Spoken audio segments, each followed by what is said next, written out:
Всем привет! С вами Виктория Демора, и это моя жизнь на Шри-Ланке.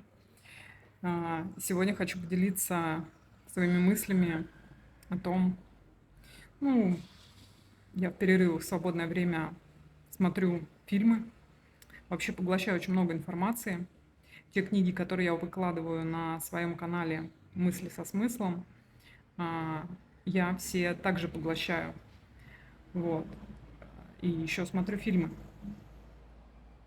Сегодня я смотрела «Властелин колец», и вот хочу поделиться с вами своими мыслями. Первый раз я смотрела его лет 20 назад. Сейчас смотрю его второй раз, может быть, третий. Это немного забылся уже сюжет.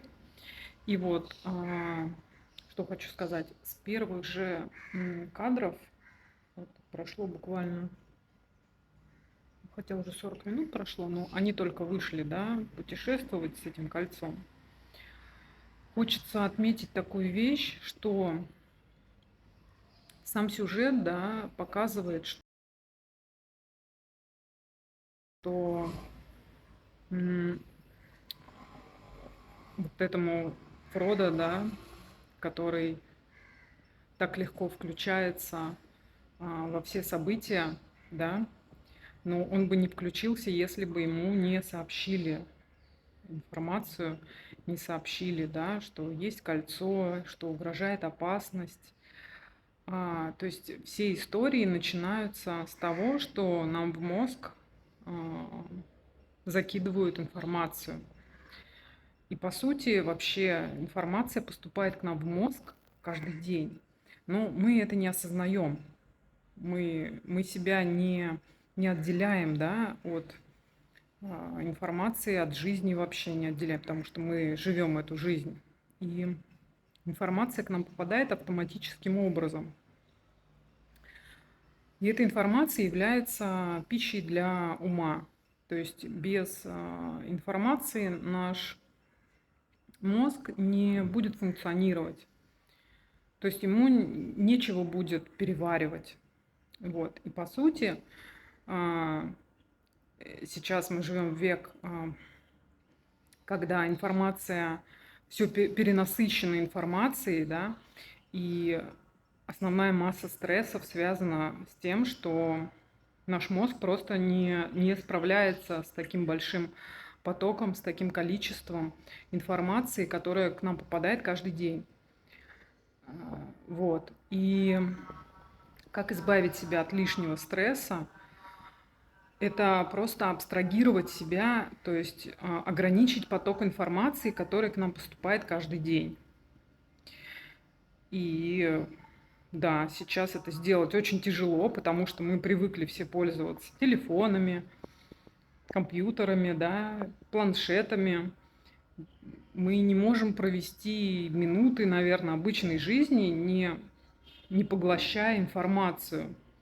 То есть, если вы выключите все, вы будете ходить, вот как я, да, просто проводила над собой эксперименты, да, когда ты отключен от поступления информации, у тебя начинается паника, другой стресс, да, что почему-то тебе кажется, что тебе нужно все знать.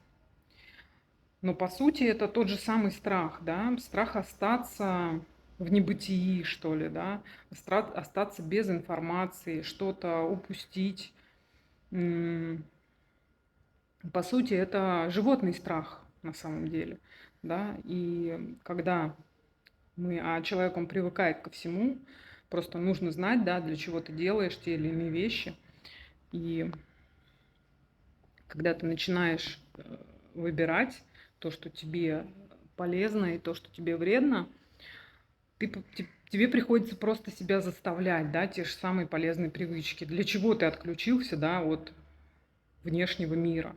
Для чего ты ограничил себе поступление информации? То есть это нужно просто понимать, что ты специально ограничил себе поступление информации для того, чтобы твой мозг остался здоровым, для того, чтобы тебе сохранить хоть какую-то стабильность, да, здравый ум, осознанность ту же самую. Потому что осознанность требует концентрации внимания, а это значит лучше убирать факторы, которые мешают концентрироваться, да, то есть уметь абстрагироваться. Вот. Поэтому, когда мы распыляемся на большое количество информации, она не успевает у нас перевариваться, мы испытываем огромный стресс. И это бич какого века уже? 22 век сейчас, да? Я просто живу в разных временах, поэтому немножко забываю, какое сейчас время. Кстати, именно поэтому монахи предпочитают уединяться, предпочитают отделиться от внешнего мира для того, чтобы соединиться с собой. Другой вопрос, когда вы соединитесь с собой, что вам дальше делать? Ну, это другой вопрос, требующий намного больше времени для обсуждения. Если хотите, также сообщите мне в комментариях. Поговорим об этом тоже. Забыла сказать самое главное. Что еще заметила я, да, во «Властелине колец»? Сам сюжет показывает, что вот этот вот Фродо, да, он является маленькой частичкой большого общества, да, большой системы, но в фильме очень сильно подчеркивается важность, да, вот этого маленького человечка, маленького хоббита. И по сути, что подчеркивается, что у него такое, да, доброе сердце, что пусть он не сам может противостоять, да, против огромной темной силы, но он может собрать вокруг себя людей, да, которые смогут все вместе объединиться, да, вот это вот тоже мысль о том, что мы, люди, являемся частью большого общества, мы социальные животные, да, и только объединившись, мы можем, так сказать, преодолеть зло. Вот эта вот мысль очень прям красной нитью идет весь сюжет. Вот, это очень интересно, потому что на самом деле, чтобы человеку достичь каких-то более высоких уровней своего развития,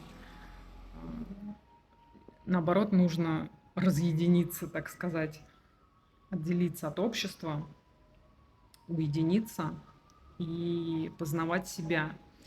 И как только люди это сделают, то, по сути, само общество, вот это вот как социальная структура, да, вот само по себе коллективное мышление, оно умрет. И я вижу, что сейчас идет сражение именно вот этой вот коллективной силы против индивидуала, да, индивидуального становления единицы. То есть тебе везде, со всех сторон пропагандируется объединение, и что ты не можешь ничего достичь, не объединившись, то есть отделившись от общества, что ты не можешь ничего достичь, и по сути ты будешь никем, да, ты ничто без общества, без той среды обитания, где ты находишься, как бы ты ничто. То есть нам говорится, что мы все взаимозависимы, мы действительно зависим много от чего, но это не значит, что то природное начало, которое вообще дает жизнь, что оно зависимое, оно как раз независимое. И если мы будем опираться на него, то мы сможем выйти, так сказать, в другие измерения. Вот, что я хотела вам сказать. Это то, что мне пришло во время просмотра третий раз «Властелина колец». Еще что я хотела сказать. Цель вообще, цель всей матрицы, того пространства, где мы сейчас находимся, то есть цель этого мира, состоит в том, чтобы все-таки оставить нас маленькими частицами, тем самым сохранить эту структуру. То есть, чтобы этот мир существовал, чтобы матрица этого третьего, сейчас уже четвертого уровня, чтобы это пространство существовало, нужно, чтобы каждый, находящийся в этом пространстве, был маленькой частицей, был игроком этого пространства. Если вы начинаете развивать свой внутренний мир, и вы обнаружите, что без этого развития вы не сможете выйти. То есть мы все замкнуты, то есть мы прокляты, что ли, да, мы находимся как в тюрьме, да, в этой бесконечной сансаре перерождений. То есть из-за того, что мы не осознаем себя, мы не идем в развитие своего духовного начала, вовнутрь себя мы не идем. Из-за этого и существует это пространство. Оно существует за счет коллективного, бессознательного людей, которые чувствуют себя маленькой частью чего-то большого целого, государства, семьи, не знаю, какой-то команды, организации. То есть там, где вы являетесь частью, считайте, что вашего развития нет. И все это пространство, вся эта матрица, она устроена так, чтобы не давать вам развиваться. И это сделано специально, потому что без преодоления мы не развиваемся, мы не запоминаем. То есть то, что нам дается легко, мы это считаем неважным, неценным и не запоминаем. Поэтому все сложности, которые даются нам в жизни, в этой матрице, в этом мире, они нам даются для того, чтобы мы от этого отталкивались, как вот от самого дна, чтобы нам оттолкнуться, чтобы вверх, не знаю, прыгнуть, движение сделать в противоположную сторону, нам нужно от чего-то оттолкнуться. И вот это вот все плохое, оно существует для того, чтобы мы отталкивались от этого. Вот. Но мы не понимаем, мы в этом застреваем, рождаемся снова и снова, страдаем снова и снова. Вот. Поэтому хотела вам сказать, что нужно немножко по-другому смотреть на коллектив, на общество, на группы людей. Развиваетесь ли вы в этих группах, либо эти группы не способствуют вашему развитию. Чаще всего мы попадаем в группы, которые не способствуют нашему развитию. Именно поэтому так много несчастных людей на Земле. Вот. Подумайте просто над этим. Это все, что я хотела вам сказать. Я уже рассказывала в одном из видео на другом канале про эксперимент человечества. Точнее сказать, я сравнивала там то, что происходит сейчас с человечеством, с экспериментом, который проводили над мышами. И на самом деле этот эксперимент показал, что наша животная природа, то есть природа всех живых существ в этом мире, да, в этой матрице, она следует определенному алгоритму. И так же, как поведение мышей вывело их на уровень, когда они все вымерли, благодаря своей, так сказать, обеспеченности. То есть, когда у мышей было все, как таковое развитие, оно остановилось и пошла деградация. Мыши перестали размножаться и тем самым в конечном итоге вымерли. Да? И человечество движется по тому же пути. Вот, если вам интересно, можете посмотреть это видео, я здесь ссылочку оставлю.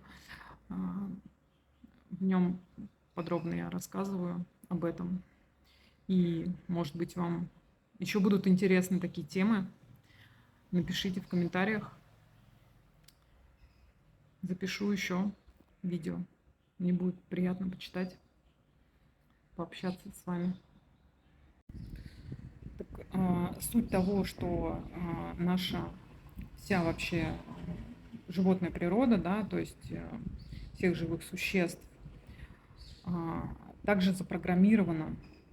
И суть не в том, что нужно бояться, что мы все вымрем, да, и делать что-то для того, чтобы человечество сохранилось. А суть в том, что нужно понять, что мы на всех уровнях запрограммированы на что-то. А на что именно, каждый должен понять индивидуально, потому что у каждого свои особенности и своя, так сказать, природа, да. И когда мы поймем, что мы в этом мире просто, не то чтобы пешки или какие-то роботы, потому что все запрограммировано, а суть в том, чтобы понять, что то, что в нас запрограммировано, то, что является этим алгоритмом, это не есть мы. Мы не это. То есть, если вы чувствуете, что здесь программу заметили, тут программу заметили, здесь уловили алгоритм, вот кто этот, кто улавливает все это, кто этот видит, кто видит вот это все. Вот к тому, кто это все видит, нужно прийти. И тогда мы сможем выйти отсюда, выйти из этой запрограммированной матрицы в другие пространства. Самое главное, когда вы считаете себя частью какого-то общества, вы не берете на себя ответственность. Вы становитесь безответственным и перекладываете все, что происходит с вами, на общество. То есть это не я такой, это они такие. Это не я так реагирую или так поступаю, да, а это общество такое, поэтому я так поступаю. То есть я подстраиваюсь под общество, и по сути, если бы было другое общество, то я бы был бы другим. Вот это вот снятие ответственности. Поэтому, когда вы часть какого-то общества, считайте, что вас нету как личности, как индивида, то есть вас нет вообще. Потому что когда вы внутри, то вы уже часть чего-то. Как только вы вышли из этого, вы снаружи, да, вы уже не участвуете в этом. Когда вы снаружи, вы уже отдельный от этого общества, от этой системы, да, от чего-то, от группы. То есть вы отделились. Вот тогда наступает настоящая ответственность. Когда вы отделились, это как ребенок покидает семью, да, и ему нужно самому все решать, да. Раньше за него решали мама и папа, а потом ему нужно самому решать. Вот то же самое, но когда мы дети и покидаем свои семьи, это первый уровень развития. Вот. А когда мы уже на ментальном уровне преодолеваем те границы общества, страны, нации, какой-то группы людей, которые пропитаны догмами, да, религии. Вот когда вы преодолеваете эти границы, это уже следующий уровень. И, к сожалению, не все на нашей планете еще дошли до этого уровня.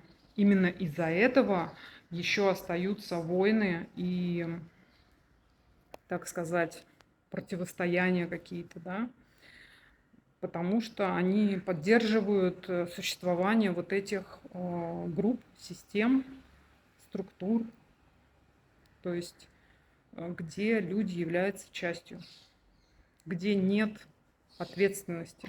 То есть они поддерживают безответственность людей и не дают развиваться индивидуальности человеку вообще.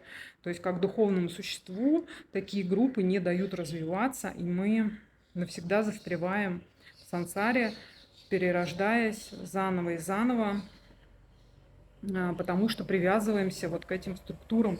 Мы не выходим из них, не идем дальше, мы привязываемся. На самом деле вот это и называется выход из матрицы, когда вы выходите из всех систем, вообще каких-либо систем. Вот как только вы выйдете, можете почувствовать настоящую свободу. И на самом деле все эти истории о героях – это история восхождения нашего снишедшего духа, духовной частицы, которая упала в материю, в самую низкую вибрацию, и ей нужно подняться, да, и когда она поднимается, вот этот вот путь поднятия – это путь героя. Из-за этого все истории героические, да, весь героизм, то есть почему нас так восхищают герои? Они берут ответственность на себя, они принимают решения сами, и они двигаются несмотря ни на что, несмотря ни на какое общество. Это и есть путь героя, есть восхождение вот, духовной частицы вверх. Понимаете? Вот из-за этого нас цепляет всех. Вот. В «Властелине колец» тоже есть этот путь героя. Когда нужно было выбрать, кто же понесет кольцо, они не могли никак определиться. Однако, когда Фродо взял на себя эту ответственность, сразу кинулись все помогать. То есть помогать легче. Почему мы так любим помогать всем? Потому что, так сказать, быть в стороне, то есть быть со стороны, как бы помогать, не самому это делать, а со стороны помочь. Это легче, потому что самому делать всегда сложно, всегда трудно. Это испытание действительно для сильных. Вот. Поэтому так мало сильных на планете. Следующее видео. Вот. Если было полезно, поставьте лайк, подпишитесь. Буду рада. Спасибо, что посмотрели. Пока-пока.